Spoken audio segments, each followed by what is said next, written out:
E eu quero convidar a Prisca para vir até aqui. Vocês perceberam que hoje tinha uma mulher ministra do louvor, tem uma mulher dirigindo, uma mulher que vai pregar. Tudo isso, né, em comemoração ao Dia Internacional das Mulheres. E a Prisca, ela já nos abençoou ontem com a palavra. E hoje, novamente, te agradeço, em nome de toda a comunidade, novamente vai estar nos abençoando. E estenda a sua mão aqui, vamos orar pela vida dela. Pai, nós te louvamos, te agradecemos por mais uma palavra que será ministrada ao nosso coração. Te peço, ó Deus, pela vida da tua filha, para que ela possa ser boca sua neste lugar e canal de bênção para as nossas vidas. Fale conosco, Senhor, que nós possamos nesta manhã abrir o nosso coração para ouvir aquilo que o Senhor tem para nós. Em nome de Jesus, nós oramos e agradecemos. Amém. Obrigada. Vou só precisar de um suporte, se alguém puder me ajudar. Obrigada. Graça e paz, igreja. Uma alegria imensa estar aqui com vocês. Agradeço ao convite do pastor, Ana Karen. E é sempre muito bom conhecer mais uma parte do corpo de Cristo, né? Bom, meu nome é Prisca. Como Ana... Tá ótimo. Obrigada. Como a Ana Karen já me apresentou previamente, eu sou casada com o Luiz, mãe do Azaf, sou formada em teologia e tenho trabalhado aí no ministério com mulheres e atualmente tenho um ministério chamado Teologia para Mulheres, que tem esse alvo de ensinar teologia de forma simples, mostrando que todos nós precisamos do conhecimento de Deus para a nossa vida prática, né? Bom, eu já me sinto em casa, porque eu morei em Marília por 7 anos. Eu vim para Marília em 2011, se eu não me engano. Fiquei aqui por 7 anos e depois voltei. Atualmente, estou perto de São Paulo, ali na cidade de Cotia, junto com a minha família. Então, é uma honra, um privilégio estar com vocês. E, nessa manhã, eu gostaria de falar sobre o tema Ministério da Reconciliação. E eu quero convidar vocês a abrirem lá em Filemon. É um livro curtinho, a gente vai dar uma lida. E tenho certeza que, com a graça de Deus, nós seremos ministrados aí para aprendermos o que o Senhor tem para dizer para nós. Então, Filemon.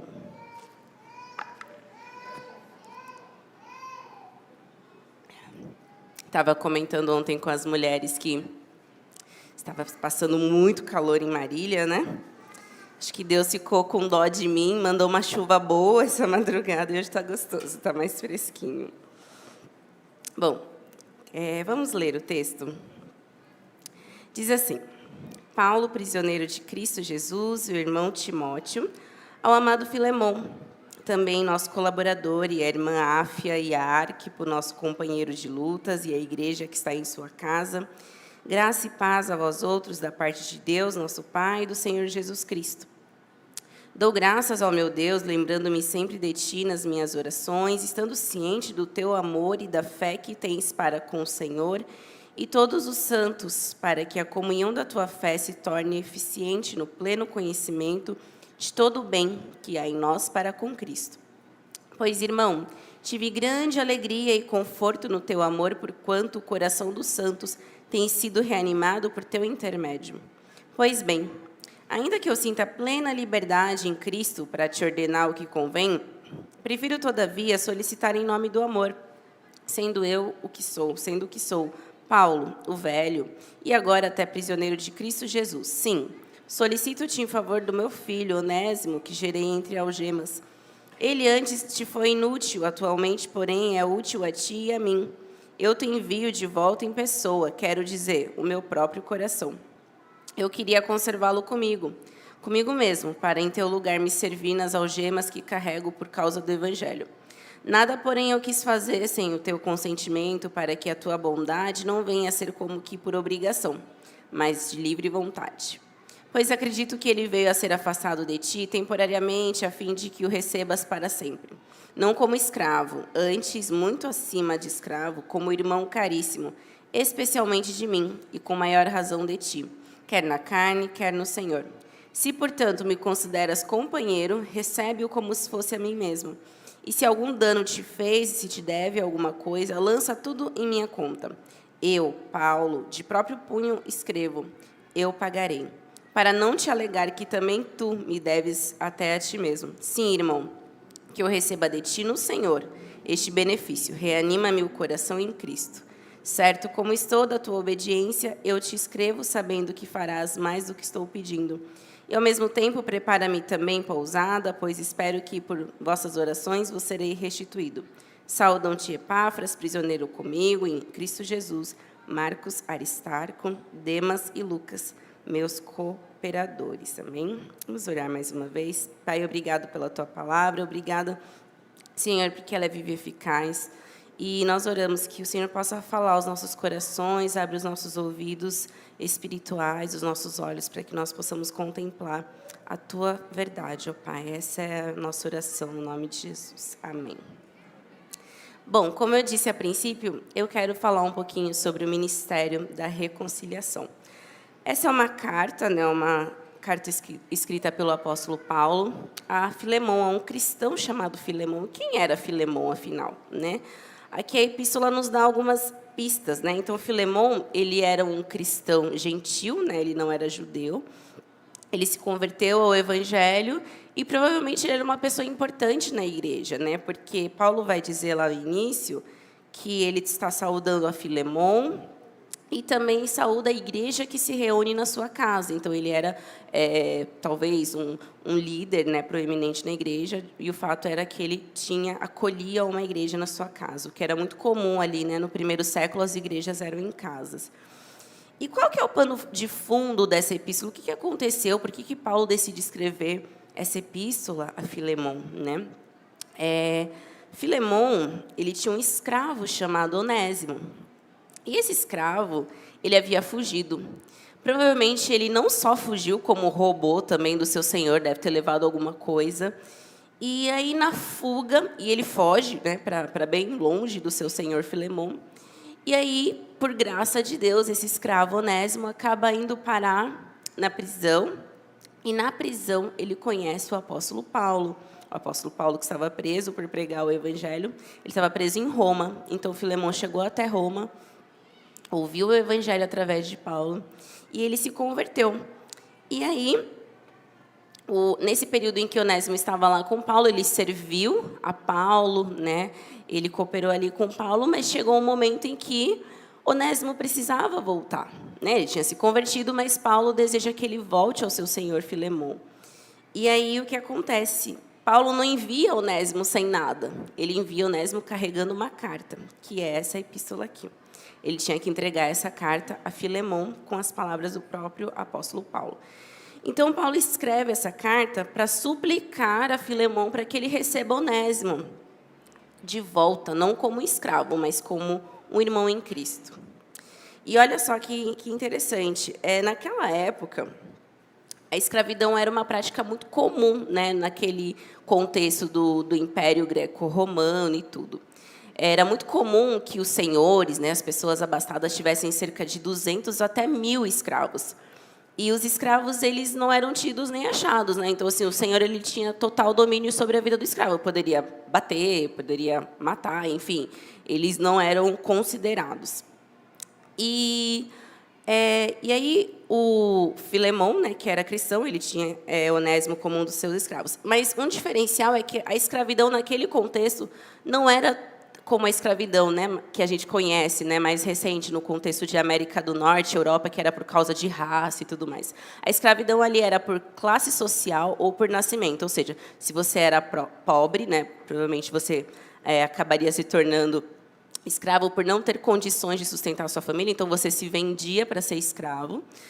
Ou se você já nascesse escravo, né? Então, seus pais eram escravos, então você já nascia sendo escravo. Então, isso é só um contexto para vocês compreenderem o que está acontecendo aqui nessa epístola. E aí, qual que é a ênfase de Paulo aqui? Paulo quer mostrar que o evangelho, ele reconcilia pessoas. ele não somente reconcilia gregos, gentios e judeus, mas ele reconcilia escravos e livres. No Evangelho não existem classes, né? Eu sou superior, você é inferior a mim, mas existe uma igualdade espiritual, e é isso que Paulo quer mostrar para Filemão. E na primeira parte dessa carta, Paulo ele começa elogiando Filemão, né? Então ele vai dizer no verso 4 até o finalzinho que ele dá graças por Filemão, porque ele sempre lembra de Filemão nas orações dele. Ele sabe do amor, da fé, da conduta de Filemão, da forma como ele tem encorajado os santos a andarem no caminho do Senhor Jesus. E o assunto que Paulo vai tratar aqui é um assunto pesado, é um assunto difícil, mas veja como ele começa. Ele começa primeiro exaltando e elogiando a fé de Filemão. E aqui, já de início, eu vejo uma lição interessante para nós, né? Porque, na maioria das vezes, quando nós temos um assunto a tratar, de repente, aquela situação desagradável que você sabe que precisa tocar, o que a gente faz? A gente já chega direto no assunto, né? A gente já chega fazendo a crítica, falando, você fez isso, você me feriu, não gostei, tudo mais. Mas olha como Paulo ele é sutil e sábio. Primeiro, ele elogia. Primeiro, ele reconhece as virtudes de Filemão. Primeiro, ele agradece a Deus por quem ele é e por tudo que ele tem feito. Depois, ele vai entrar na questão difícil, né?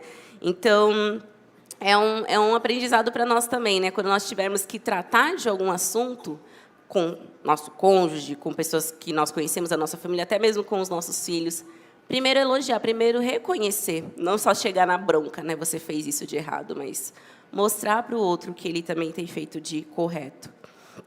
E aí, depois de falar isso, Paulo, então, chega no X da questão. Ele diz, pois bem, eu teria liberdade e autoridade em Cristo para ordenar o que você deve fazer. Mas eu não vou fazer isso, eu não quero fazer isso. Eu prefiro apelar em nome do amor. Ou seja, eu não quero que você me obedeça por obrigação, sabe? Por imposição. Eu quero que você faça de coração, eu quero que você faça em nome do amor. E isso é bem interessante, porque Paulo não quer meramente uma conduta correta, um comportamento correto, mas ele quer que Filemão entenda a essência do Evangelho, entenda por que ele precisa perdoar e receber Onésimo. Não é meramente você tem que fazer, né? E essa é uma tendência muito comum no nosso coração. Não, você tem que fazer isso porque é o meu direito. Você deve fazer isso, você tem a obrigação de fazer isso. A gente tem esse hábito de exigir do outro, né? Que o outro faça por nós. Mas olha quanta sabedoria bíblica aqui, né? Em vez de você exigir do outro, você espera que ele faça, não porque ele te deve algo, mas porque ele deve se sujeitar à vontade de Deus. Aqui eu vejo uma característica de mansidão na fala do apóstolo Paulo, né? Ele tem o tamanho e a autoridade, ele preferiu ser manso e pedir algo que, na verdade, ele teria o direito de exigir. Então, é muito fácil, né? Como pais, um pai exigir que o filho o obedeça, simplesmente. Mas sem amor. É muito fácil o marido exigir que a esposa se submeta, mas sem amor. É muito fácil a esposa exigir que o marido faça algo que é sua obrigação, mas sem amor. Mas aqui a Bíblia nos mostra que nós precisamos do amor. O amor deve pautar toda a nossa obediência, todas as nossas atitudes. E aí Paulo vai continuar dizendo que Onésimo é o filho que ele gerou entre algemas. E o que isso significa? Bom, então, Paulo estava preso, Onésimo chega até ele, a gente não sabe muito bem os detalhes de como isso ocorreu, mas é fato que Onésimo chega ali e Paulo gera espiritualmente, enquanto ele estava preso. Ou seja, Onésimo é um filho que nasceu na prisão, né? As dores de parto e o nascimento ocorreram na prisão. E olha só que ironia divina. O escravo que buscava liberdade, ele fugiu do seu senhor para encontrar a liberdade, e ele encontra a verdadeira liberdade dentro de uma prisão. Onésimo, ele achava que o seu maior problema era ser escravo de Filemão. Mas quando ele conhece o Evangelho, ele descobre que seu maior problema não era ser escravo de Filemão, mas era ser escravo do pecado. E ali ele se depara com a necessidade dele de salvação. Então, foi na prisão, ironicamente, foi na prisão que ele encontrou a verdadeira liberdade. Uma liberdade que só Cristo dá. E aí, no verso 12, Paulo diz, eu te envio de volta em pessoa, quero dizer, o meu próprio coração. Agora, Onésimo, que já havia se convertido, já havia crido no Senhor, ele se vê diante de uma situação em que ele precisa reparar o que aconteceu. Talvez Onésimo poderia pensar, poxa vida, né? Mas eu já me converti, eu me arrependi do que eu fiz, eu pedi perdão a Deus, Deus me perdoou, já estou aqui, né, sendo discípulo de Paulo, caminhando com Paulo. Tá tudo certo, não dá para a gente simplesmente esquecer o passado e seguir em frente? Não. Paulo diz a ele que ele precisava voltar. Não havia como seguir em frente sem antes reparar aquilo que ele havia feito. Como cristão, Onésimo ele precisava reparar o dano. Ele já havia sido perdoado, mas ele precisava ser perdoado por Filemão também, né? Porque nós precisamos do perdão de Deus, mas nós também precisamos do perdão de uns pelos outros, né? Nós precisamos nos perdoar uns aos outros. Apesar de ter sido liberto por Cristo, pela lei, Onésimo ainda era escravo de Filemão. Ele precisava prestar contas, ele precisava fazer o que era certo. E o Evangelho ele nos liberta do domínio do pecado. De fato, de uma vez por todas, não há mais condenação, não há culpa, não há dívida. Porém, o Evangelho não nos exime da nossa responsabilidade para com os outros, né? Então, eu não posso simplesmente pensar, bom, quando eu era do mundo, eu adquiri uma dívida, né? Eu ainda não conhecia Jesus, adquiri uma dívida terrível e tal, então eu devo muito a muita gente. Agora que eu me converti, Cristo pagou, né, pela minha dívida, então eu não preciso pagar os meus devedores, né, as pessoas a quem eu devo. Então tá tudo certo, acabou. Não. Agora que você se converteu, ainda mais você precisa honrar Cristo e pagar a quem deve para honrar esse Cristo. Então era mais ou menos esse contexto que Paulo estava tentando mostrar a Onésimo. Ele precisava voltar para reparar. Então, e o que Cristo fez conosco, né? Cristo ele nos reconciliou. Onésimo precisava voltar e se reconciliar com Filemão, porque foi isso que Cristo fez por nós. Ele nos reconciliou com o Pai. Então, o ministério da reconciliação, ele só existe porque Cristo foi o primeiro a nos reconciliar. Nós só podemos perdoar e ser perdoados porque Cristo nos perdoou. E nós somos perdoados por Ele. Sem a iniciativa de Cristo, nós não poderíamos fazer isso uns com os outros. Então, se a gente tem um bom motivo para perdoar, esse motivo é Cristo nos perdoou.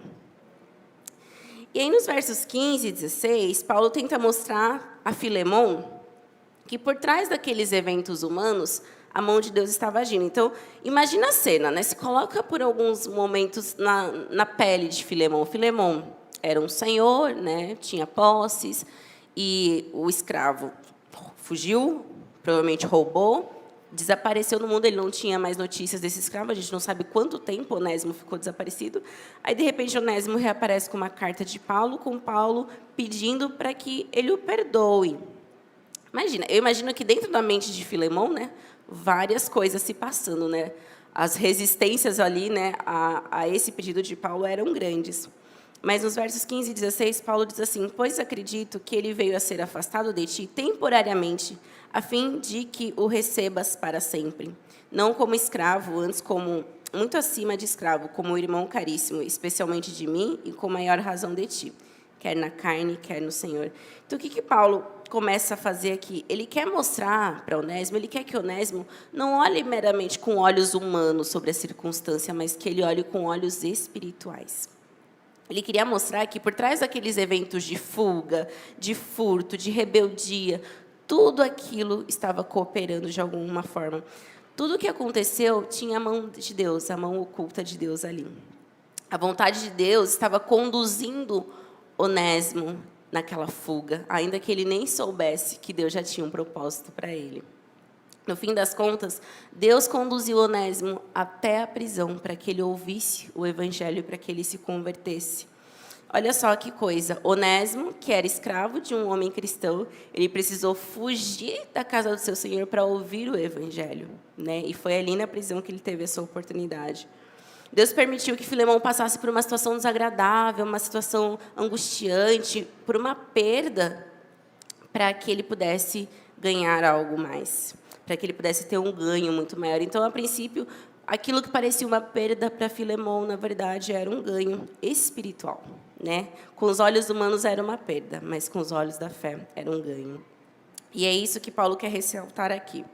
Você perdeu um escravo, mas ganhou um irmão. E olha só, como é que nós temos enxergado as circunstâncias difíceis da nossa vida? As perdas, as lutas, a doença, a enfermidade, os prejuízos que muitas vezes a vida nos traz. Será que nós enxergamos meramente como, poxa vida, não acredito que aconteceu isso, nossa, né? Vem aquele sentimento ruim, aquele peso. Será que a gente tem enxergado as circunstâncias somente no aspecto humano? Ou a gente tem olhado para cima e enxergado através das lentes daquilo que Deus está fazendo, do propósito divino em cada circunstância? Porque Deus é soberano. Nada acontece sem a vontade dele. Mas muitas vezes nós perdemos essa perspectiva e achamos que nós é que estamos ali no volante, nós é que estamos dirigindo as nossas vidas. E a gente perde de vista a contemplação de como Deus está fazendo algo mais por nós. Será que a gente se lembra que há um Deus regendo o universo, apesar de nós estarmos vivendo em meio ao caos, em meio às dificuldades, em meio à dor e ao sofrimento? Será que a gente se lembra que em tudo há um propósito de Deus, um propósito maior, que talvez a gente nem vai entender aqui nessa vida, nesse mundo, mas que um dia fará sentido e que sempre faz sentido à luz daquilo que Deus está fazendo em nosso favor? Às vezes o propósito não tem a ver com algo temporal, mas em nos tornar mais parecidos com Cristo, em nos santificar. E olha só, Onésimo, Filemon era um bom cristão. Paulo descreveu aqui, ele era um homem santo, um homem que buscava Deus, mas ele não era perfeito, porque nós nunca seremos perfeitos aqui. E Deus, através dessa fuga de Onésimo, queria ensinar algo para Filemon, queria fortalecer a sua fé, queria santificá-lo, torná-lo mais parecido com Cristo.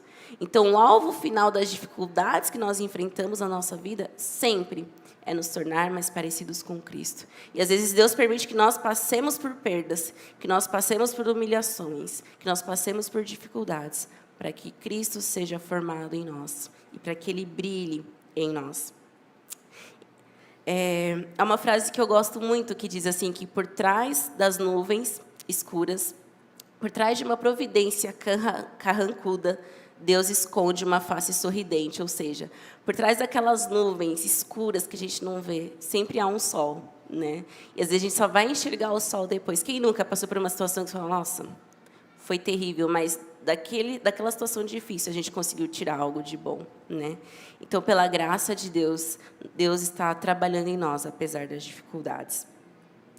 Então, depois nos versos 17 a 20, Paulo vai dizer, então, primeiramente, ele tentou mostrar para Filemon que a fuga de Onésimo estava alinhada com o propósito que Deus tinha para a vida de Onésimo e também para a vida de Filemon, né? E depois disso ele vai dizer, bom, se mesmo explicando isso para Filemon, ele ainda tiver uma resistência, eu tenho mais um argumento aqui. Ele vai dizer, no verso 18, e se algum dano fez ou te deve alguma coisa, lança tudo na minha conta. Eu, Paulo, de próprio punho escrevo, eu pagarei, para não te alegar que também tu me deves até a ti mesmo. Sim, irmão, que eu receba de ti no Senhor este benefício, reanima-me o coração.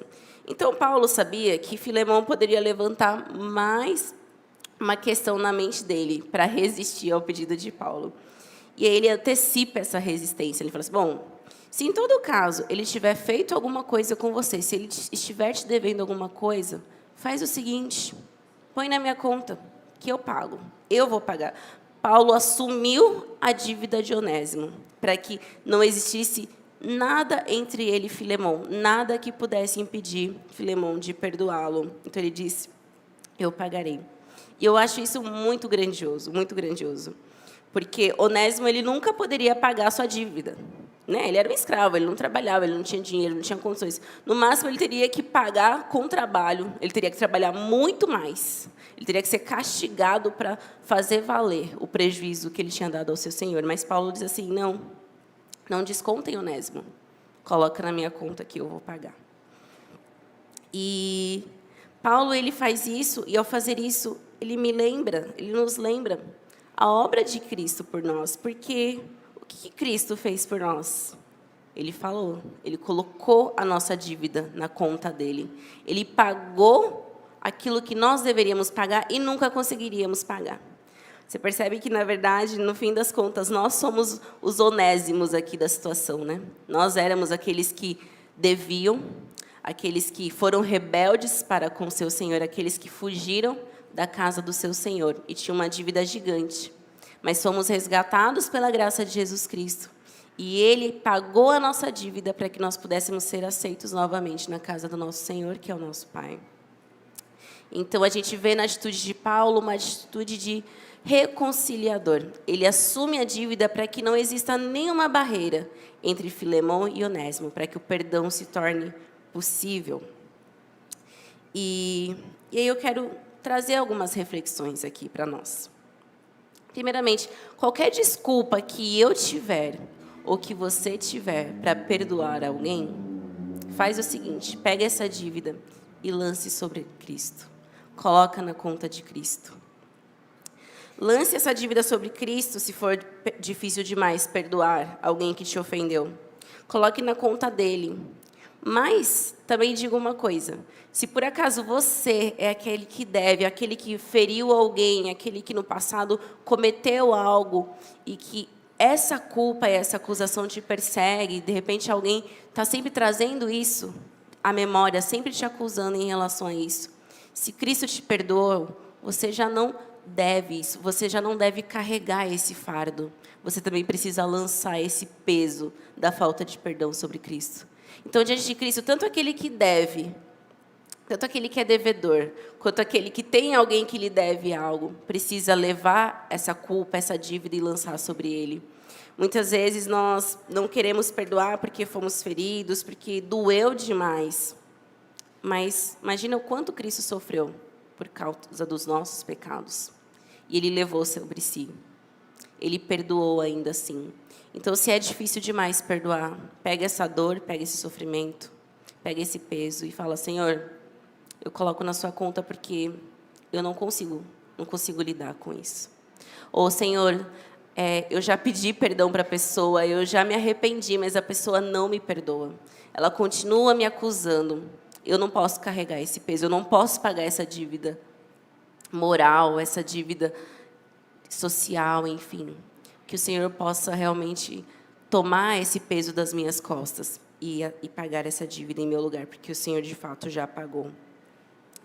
O mundo em que nós vivemos, ele fala muito sobre direito, justiça. Não, é seu direito, você tem que fazer valer o seu direito. A gente fala muito de direitos, mas não fala tanto sobre deveres. Às vezes o mundo nos diz que, não, você tem mais é que exigir mesmo que seja feita a justiça. Você tem mais é que se vingar mesmo. Você tem mesmo que dar o troco. Não, ele não poderia ter feito isso com você. Não perdoe. Viva a sua vida, esnobe mesmo, pise, dê o troco. Mas o que a Bíblia nos diz? Dê outra face, perdoe, ande mais uma milha, entregue a sua capa. O Evangelho ele é contrário à lógica do mundo, né? É o reino de ponta cabeça, totalmente oposto ao que o mundo diz.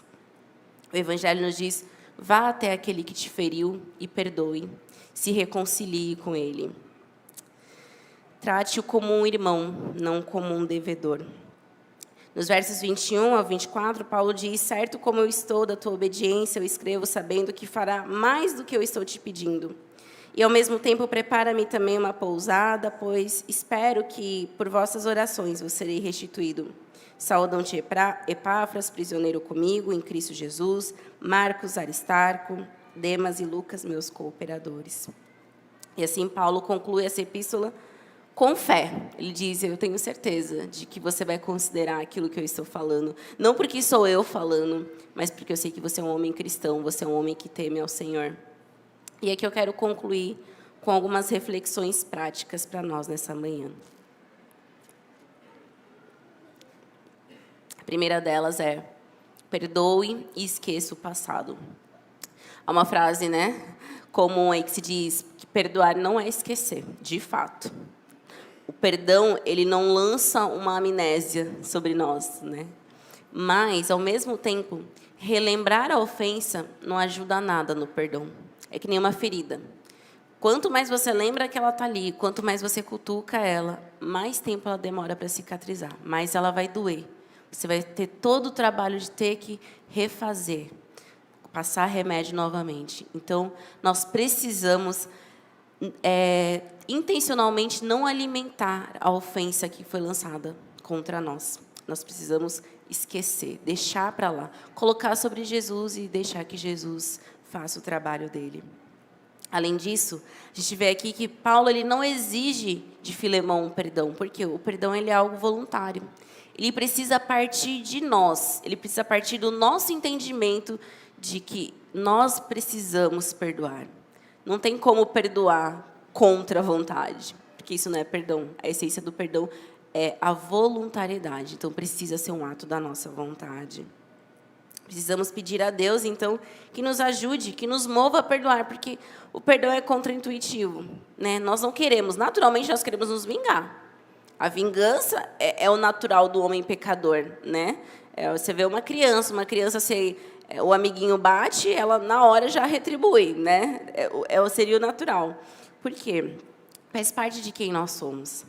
Mas perdoar é antinatural, é espiritual, é algo divino. Mas se nós temos o Espírito de Deus, então nós temos a capacidade de perdoar, porque Ele nos capacita a perdoarmos.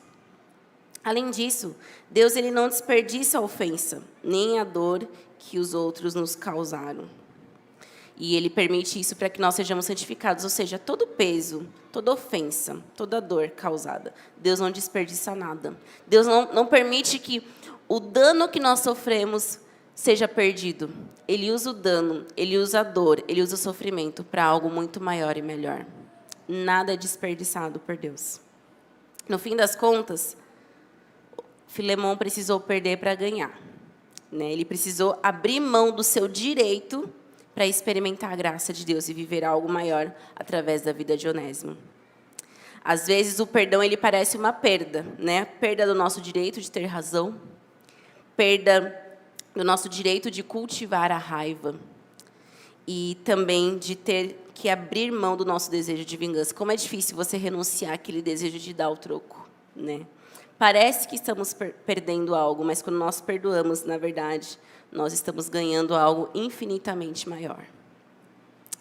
Como cristãos e como igreja, nós precisamos ser ministros da reconciliação, assim como Paulo foi. Nós precisamos promover a reconciliação. Em vez de fomentarmos divisões, fofocas, contendas, rixas, nós devemos ir pelo caminho contrário. Nós precisamos nos colocar como ministros da reconciliação. Nos colocar como Paulo se colocou entre Onésimo e Filemão, para promover a reconciliação e não o contrário. Nós não podemos fingir que não temos nada a ver com o problema, mas precisamos ser parte da solução. Então, como igreja, eu sei que essa é uma igreja que é tão ativa, né? Tem promovido tantas coisas aqui na cidade de Marília. E uma igreja saudável, ela é feita de membros saudáveis, membros que se edificam mutuamente, que servem uns aos outros, que amam, que perdoam, que ensinam uns aos outros, que promovem a reconciliação. É isso que promove o verdadeiro crescimento no Espírito. Que nós sejamos parte da solução, que nós sejamos ministros e ministras da reconciliação. Que Deus nos abençoe, que Ele nos ajude a exercermos esse ministério tão importante para a glória dEle. Amém? Amém. Deus abençoe. Obrigada.